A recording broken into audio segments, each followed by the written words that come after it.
Mr. Quigley. Thank you, Mr. Chairman. Mr. Chairman, we are simply going to have to retitle what we call our hearings. Next time we do this, we need to title it Diversity and, oh my God, Anything But Diversity. Because today we have continued what we have heard much of our lives, that that somehow inclusivity and diversity works against merit and that they have nothing to do with each other.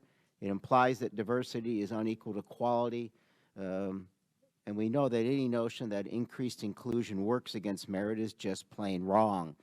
Indeed, inclusiveness enhances and is critical to capabilities.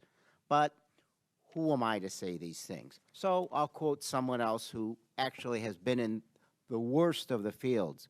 He wrote in 2018, "I've served many years in war zones where incorporating the principle of inclusion was critical to our success.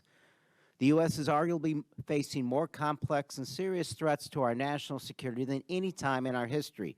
The art of intelligence is about fostering an inclusive environment, which means actively incorporating different ideas, viewpoints, and backgrounds to understand these threats and to present policymakers with the best options with dealing with them. The most enlightened leaders embrace this approach and swivel their judgments based on the input they actively seek. Our country's unique and rich melting pot is an exceptional competitive advantage and force multiplier for our intelligence community. Socially and ethnically diverse groups enhance creativity, innovation, and performance. The lesson the CIA teaches about the power of inclusion, where our differences make us stronger, defenders of our core ideals of freedom, liberty, and democracy." So who wrote this in 2018? Daniel Hoffman, a former chief of station with the Central Intelligence Agency, with a combined 30 years of distinguished government service, including high-level positions not only with the CIA, but also with the U.S. military, U.S. Department of State, U.S. Department of Commerce. His assignments including tours of duty in the former Soviet Union, Europe, and war zones in both the Middle East and South Asia. So I hope we can talk about such issues as we go forward, because apparently if we can't appeal to your heart, our only a choice is appeal to your brain. Upton Sinclair, when he wrote The Jungle, was appealing to our heart, looking at horrible working conditions. When President Roosevelt read The Jungle, he said, "I've been poisoned," right? He said, "I aimed at their heart, I'll hit a little bit lower."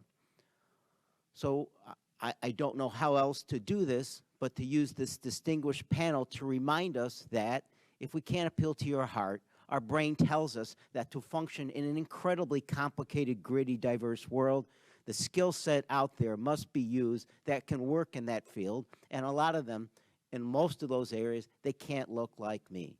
In the brief time I've left you, directors, is there anything you want to add to that?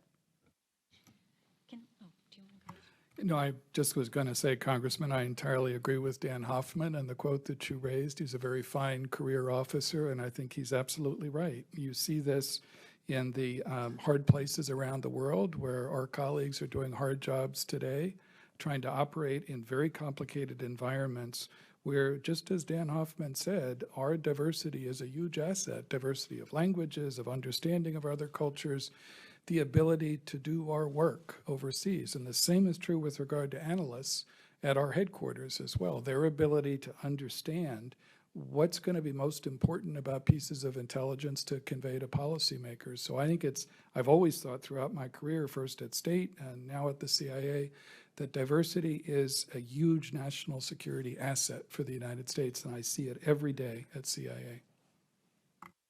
Thank you, and I just want to add my concurrence to that.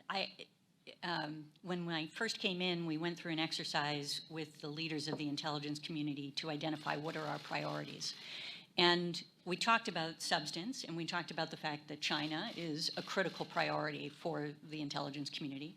But top of the list, for which there was absolutely uniform support among every leader of the intelligence community, and all of the people on this panel were part of that, was talented and diverse workforce, recruiting and retaining a talented and diverse workforce. And I think it is just fundamental to our success in the future that we actually bring that workforce forward, because they're the ones that are going to need to address the challenges that we're facing.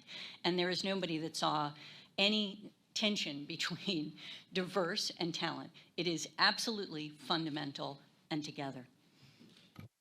And I would just add very quickly, Congressman, I had the honor of serving with Dan Hoffman in a number of locations, and just within the last year, last 6 months, Dan and I have exchanged emails on a number of topics. He's a fine man. He's going through a lot of challenges on his personal life, but a great American, and we should listen to the words that he's saying in that regard, sir. Thank you, Mr. Chairman. I yield back.